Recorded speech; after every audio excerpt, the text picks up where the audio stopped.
नमस्कार, मी सुनीता. मुंबई आमची मुंबई या कार्यक्रमात तुम्हा सगळ्यांचं मनपूर्वक स्वागत करते.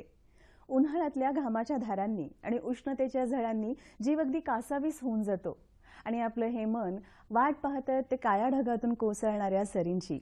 जेव्हा पावसाचं आगमन होतं तेव्हा त्या गार वाऱ्याबरोबर आपलं शरीर आणि आपलं मन हे दोन्हीही हिंदोळे घेत राहतात. हा पाऊस केवळ चातकाचीच तहान भागवतो असं नाही, तर तो कवी मनाला नवनवीन प्रेरणा देतो, शेतकऱ्याला एक नवी उमेद देत असतो. रसिक हो, याच वर्षा ऋतूमध्ये चिंब होऊयात आणि आजच्या भागाची मी इथेच सुरुवात करते आहे. सुरुवातीला जाणून घेऊयात मागच्या आठवड्यातल्या काही सांस्कृतिक घडामोडी. एसएससी परीक्षेत उत्तीर्ण झालेल्या अंध विद्यार्थ्यांचा सत्कार. The ladies wing of IMC chamber of commerce and industry यांचा सुवर्ण महोत्सवी वर्ष सोहळा. गुरुवंदना या शास्त्रीय संगीताच्या कार्यक्रमाचे रवींद्र नाट्य मंदिर येथे आयोजन. मुंबईत पुस्तक प्रकाशन सोहळ्याचे आयोजन. मुंबईमध्ये इंटरनॅशनल योगा डे उत्साहात साजरा केला गेला. एंटॉप हिल येथे महफिले जहांगीरिया दर्गा ख्वाजा मजिदुल हसन शाह यांच्या दरबारात दावते इफ्तार. अंधांबद्दल समाजामध्ये असणाऱ्या गैरसमजांमुळे त्यांच्या क्षमता आणि त्यांच्या बुद्धिमत्ता या साऱ्यांचा संबंध त्यांच्या शारीरिक उणीवांशी जोडला जातो आणि त्यामुळेच समाजामध्ये सामान्य आयुष्य जगण्याचा त्यांचा हक्क डावलला जातो. हे असं आयुष्य प्रत्येक अंध व्यक्तीला जगावं लागतं, पण तरीसुद्धा आपल्या बुद्धिमत्तेच्या जोरावर कर्तृत्व सिद्ध करून अनेक संकटांवर मात करून काही विद्यार्थी यश संपादन करतात आणि म्हणूनच ते अत्यंत महत्त्वाचं ठरतं. या अशाच होतकरू विद्यार्थ्यांना काही सामाजिक संस्था नेटाने मदत करत आहेत. त्यांच्यासाठी मदतीचा हातही पुढे करतायत. मार्च 2017 एसएससी परीक्षेत उत्तीर्ण झालेल्या अंध विद्यार्थ्यांचा सत्कार national association for the blind India यांच्यातर्फे 22 जून रोजी संस्थेच्या वरळी येथील मुख्य कार्यालयात संपन्न झाला. मराठीतील प्रथितयश लेखिका माननीय विजयाताई वाड तसेच दूरदर्शनच्या वृत्तनिवेदिका मनाली दीक्षित यांच्या हस्ते सर्व मुलांचा सत्कार करण्यात आला.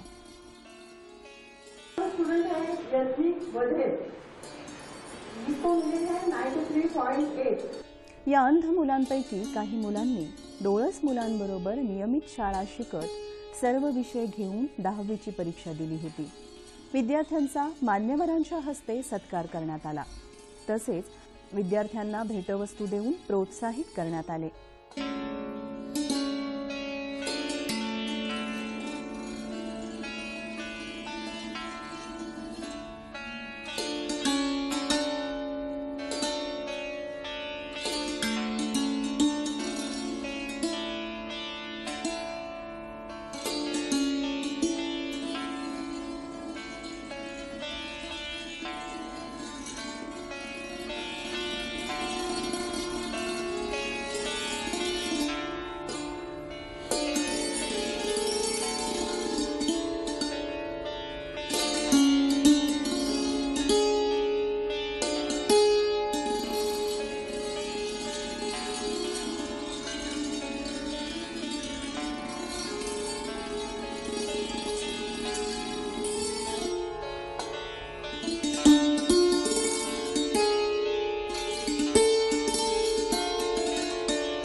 पारंपरिकरित्या पुरुषांची समजली जाणारी अनेक क्षेत्र आज स्त्रियांनी काबीज केलेली आहेत.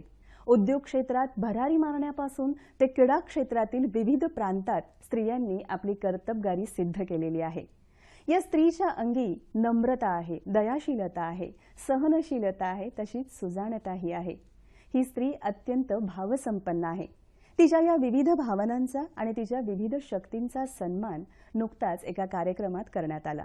The ladies wing of IMC chamber of commerce and industry सुवर्ण महोत्सवी वर्ष साजरे केले. या सोहळ्यादरम्यान देशातील कीर्तिवंत स्त्रियांचा गौरव करण्यात आला.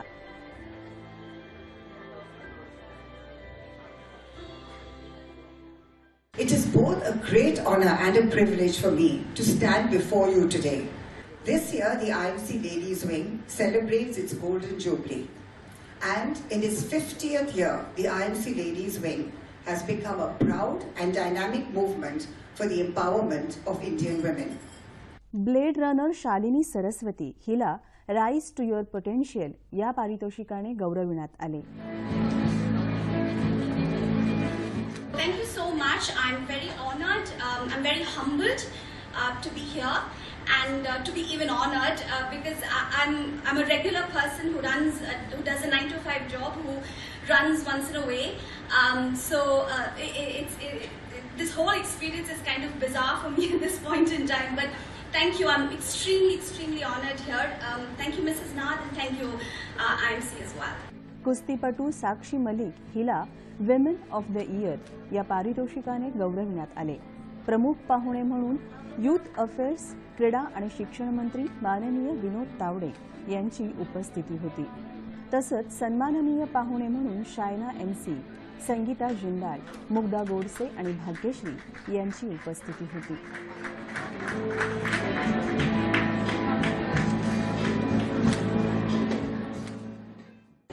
कि मुझे बहुत अच्छा लग रहा है और थैंक यू इसीलिए भी कि आपने मुझे इस अवार्ड के लायक समझा. अभी तो मेरा फर्स्ट ओलंपिक्स था और मैंने इतना अच्छा करके दिखाया है. आगे आने वाले टाइम में ओलंपिक्स में अभी और बहुत टाइम है कि मैं इंडियन रेसलिंग को, वुमेन रेसलिंग को बहुत ऊपर लेके जाऊं. जैसे कि ये वुमेन अवार्ड है कि मेरे जैसी और वुमेन्स उभर के आए और मैं आने वाले टाइम में और बेटर करके दिखाऊंगी.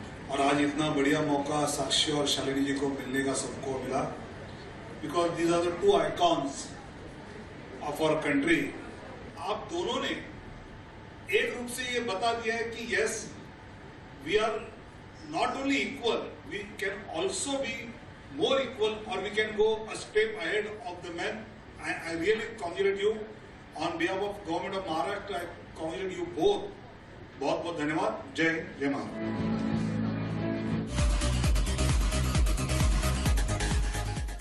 भारताला प्राचीन काळापासून लाभलेलं वरदान म्हणजे शास्त्रीय संगीत. प्राचीन वेदांमध्ये शास्त्रीय संगीत आणि आद्य आविष्कारांचे वर्णनही आढळते. जगाच्या पाठीवर शास्त्रीय संगीत ही एक अभिजात संगीत कला आहे. ताल, सूर या साऱ्यांनी नटलेली ही संगीताची कला अनुभवणं म्हणजे साक्षात ईश्वर प्राप्ती करण्यासारखंच आहे.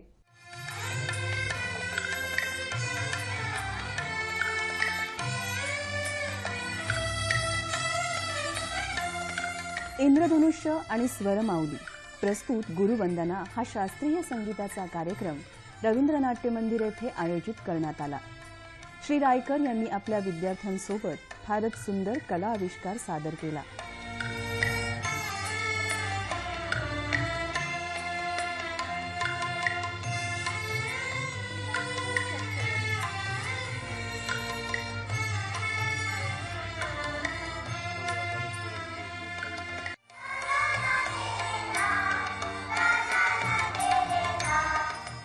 बालकलाकारांनी सादर केलेल्या सामूहिक गीताने कार्यक्रमाची रंगत अजूनच वाढली.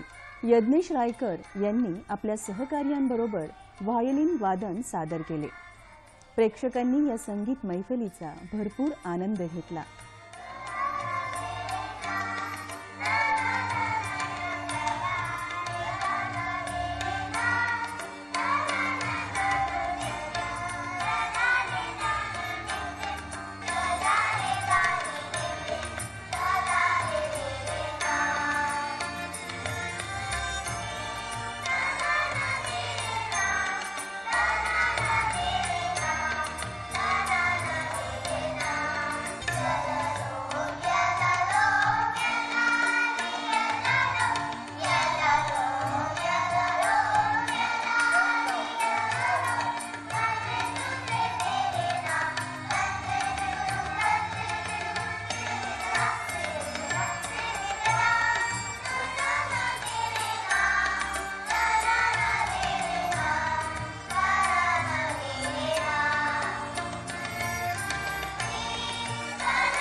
साठविण्यासाठी अत्यंत महत्त्वाचं साधन म्हणजे पुस्तक.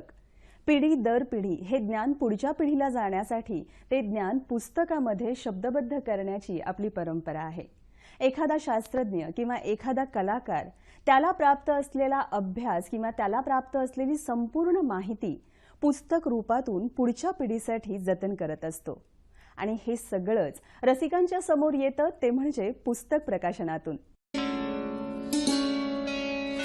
समाजासाठी जे हितकारक आहे, जे समाजासाठी आवश्यक आहे, अशा सर्व गोष्टींना व अशी कार्य करणाऱ्या व्यक्ती व संघटनांना व्यासपीठ मिळवून देण्याचं काम लोटस पब्लिकेशन मुंबईत पुस्तक प्रकाशन सोहळा आयोजित केला होता. सिनेकलाकार सचिन खेडेकर, आशालता वाबगावकर तसेच इतर प्रतिष्ठित मान्यवरही या कार्यक्रमास उपस्थित मी होते. कोण होते, मी कोण आहे आणि मी कोण होणार याची मला अजिबात कल्पना नव्हती. आशालता वाबगावकर लिखित गर्द आणि डॉक्टर वसुधा आपटे लिखित गुन्हेगारांचे कर्दनकाळ न्यायवैद्यक शास्त्र या पुस्तकाचे प्रकाशन मान्यवरांच्या हस्ते करण्यात आले. फक्त अनिरुद्ध जोशी या एका शब्दाला जाते, कारण त्यांनी जर त्यावेळेला मला सांगितलं नसतं की हो तू लिहिणार आहेस आणि तू लिहायचं आहेस, त्यांच्या पुढे मी काही बोलू शकले नव्हते आणि काहीतरी खरडत गेले आणि आत्मविश्वास वाढला आणि ज्या माझ्या आठवणी होत्या त्या सगळ्या माझ्या ज्या काही असतील आणि अजूनही येत आहेत, अनेक रूपाने ते माझ्या पुढे येतात, ते मी तसं तसं लिहित जाते आणि तसं लिहित जाते आणि याच्याही पुढे मी तसंच लिहित जाईल. अनेक ठिकाणी अनेक प्रकारच्या समुदायांसमोर व्याख्यानं देताना एक गोष्ट मला नेहमी जाणवत गेली की न्यायवैद्यक शास्त्र ह्या विषयाबद्दल लोकांना ज्ञान कमी आणि अज्ञान जास्त, समज कमी आणि गैरसमज जास्त अशी परिस्थिती होती. आणि त्यामुळे माझ्या मनात होतंच की आपण एखादी लेखमाला लिहावी किंवा पुस्तक लिहावं. आणि अचानक मला ही संधी चालून आली ती माझ्या एका प्रिय माजी विद्यार्थ्यांमुळे. आणि हा दुसरा तिसरा विद्यार्थी कोणी नव्हता, प्रत्यक्ष डॉक्टर अनिरुद्ध जोशी यांच्याकडून. आजच्या पुस्तकांचं प्रकाशन हे त्याकरता महत्वाचं आहे की नुसत्या अनुभवांची शिदोरी इतकाच त्या पुस्तकांचा आवाका नाहीये. आज आशालताताईंचं 50 वर्षांहून अधिक अशा ते तुमची कारकीर्द 60 वर्षात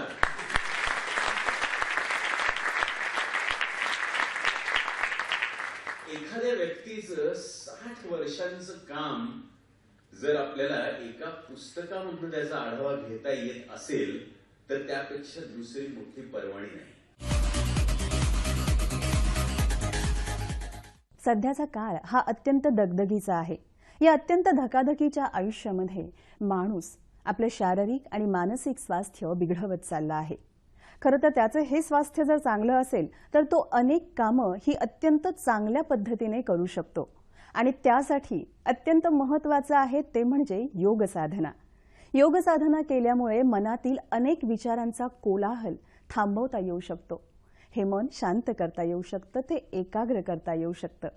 आणि योग साधनेतूनच माणसाचा आत्मविश्वास वाढतो. त्याबरोबरच त्याला शारीरिक आणि मानसिक स्वास्थ्यही प्राप्त होतं.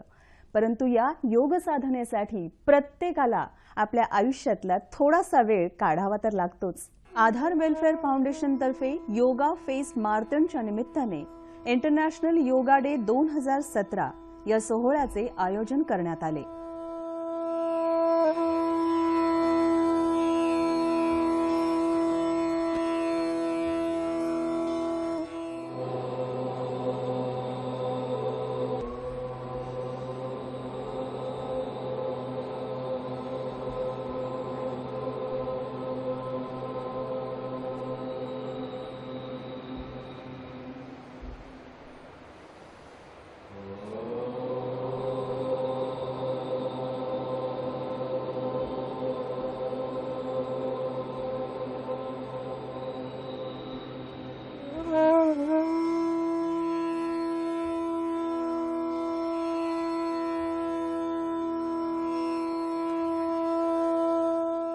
या शिबिरामध्ये सर्वसामान्य माणसांसाठी योग कसा हितकारक आहे ते शिकवले जाईल आणि कमीत कमी वेळात जास्तीत जास्त योगची प्रॅक्टिस कशी करता येईल याचं प्रात्यक्षिकं आम्ही दाखवले जाणार आहेत. योगासाठी इच्छुक असणाऱ्या उपस्थितांना योगाचे महत्त्व सांगण्यात आले. तसंच योगाचे फायदेही सांगण्यात आले. इथं उपस्थितांना योगासनाची माहिती देण्यात आली. तज्ज्ञांच्या मार्गदर्शनाखाली योगासनं शिकविण्यात आली. या कार्यक्रमास सर्व वयोगटातील लोकांची उपस्थिती होती.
रमजान ईद हा मुस्लिम धर्मियांचा सर्वात मोठा सण. कुराण पठण करणे, अल्लाचे दिवसभर नामस्मरण करणे, दिवसभर अत्यंत कडक असा पाण्याचा एक घोटही न पिता उपवास करणे म्हणजेच रोजा होय. या रोजाचा शेवटचा दिवस म्हणजेच रमजान ईद. खरं तर बंधुत्व प्रस्थापित करत आनंद आणि प्रेम या सगळ्याच भावना एकमेकांना देत हा सण साजरा केला जातो आणि हीच या रमजान ईद सणाची ख्याती आहे. ईद म्हणजे आनंद.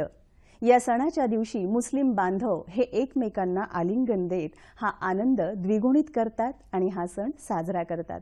सालाबादप्रमाणे यावर्षी देखील एंटॉप हिल येथे महफिले जहांगीरिया दर्गा खाजा मजिदुल हसन शाह यांच्या दरबारात दावते इफ्तार मोठ्या उत्साहाने साजरा केला गेला.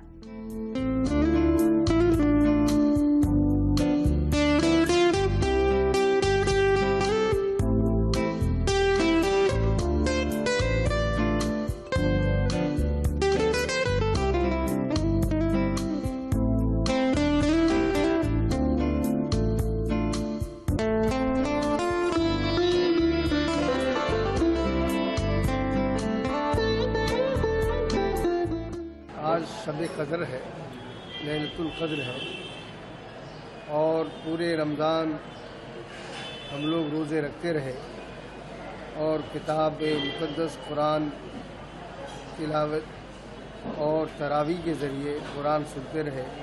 अल्लाह की किताब के ज़रिए कहा कि 1000 महीनों से बेहतर ये लैलतुल कद्र है, जो एक रात में 300 कई महीने के बराबर अल्लाह ताला अपने बंदों को अजर अज़ीम अता फ़रमाता है, खैर अता फ़रमाता है, बड़ा इनाम देता है. उसकी तरफ से बड़ा इनाम है.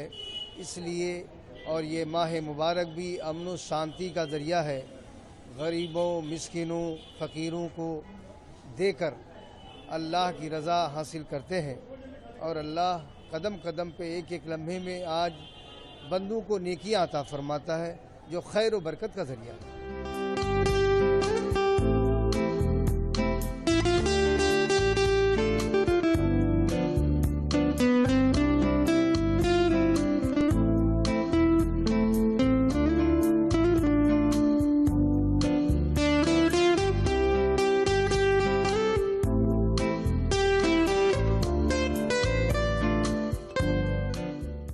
लैलतुल कद्र जो है आज की बहुत ही इबादत की बड़ी रात है. अल्लाह से जो मांगेंगे अल्लाह मुरादें पूरी करता है. अल्लाह ताला गुनाह को माफ़ करता है. सच्चे मन से तौबा कर ले कि मैं बुराई से बाज आ जाऊंगा, रब्बुल आलमीन आपके गुनाह को बख्श देगा. कुरान पाक आज के दिन मुकम्मल हुआ. या पवित्र दिवशी अल्लाह तालाकडून हजरत मोहम्मद पैगंबर यांना कुराण देण्यात आले होते. भाविकांनी दर्ग्यातील समाधीवर फुलांची चादर, गुलाब आणि अत्तर अर्पण केले. या उत्सवात सर्व धर्माचे लोक मोठ्या आनंदाने सहभागी झाले होते. नमाज अदा करून अल्लाह तालाची प्रार्थना करण्यात आली.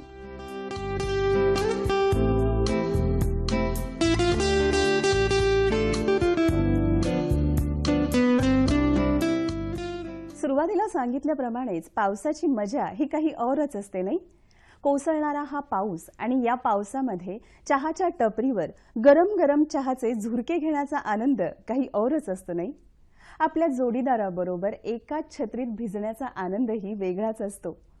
समुद्र किनाऱ्यावर थांबून हे पावसाचे शिंतोडे चेहऱ्यावर घेण्याचा आनंद तोही निराळाच. खरं तर आपल्या या रखरखीत आयुष्यामध्ये पावसाच्या येण्याने बहारच येते असं म्हणायला हरकत नाही. रसिको, आज मी इथेच थांबते आहे, पण जाण्यापूर्वी आमचा हा आवडता कार्यक्रम तुम्हाला आता YouTubeवरही पाहता येणार आहे. नमस्कार.